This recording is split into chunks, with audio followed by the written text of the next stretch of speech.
fruit is the most unhealthy of all. All fruits have different properties and benefits in terms of sugar and calorie content. Bananas are pretty high in calories. One banana racks up to 105 calories. However, they are very good for you, especially if you want to maintain your weight and if you're working out daily. Bananas are a good pre-workout or post-workout snack. Mangoes are naturally very sweet, hence they have high sugar content. But again, if consumed in moderation, they are not harming your body in any way.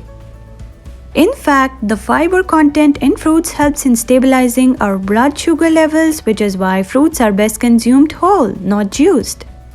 Avocados are rich in antioxidants and healthy fats, but if consumed too often, they can lead to weight gain, and they have a calorie value around 300, so consume in moderation. Grapes also have high sugar content, so bottom line is that fruits with high sugar content or calories should not be avoided. They should be consumed in moderation. So do not eat many. Moderation is the key.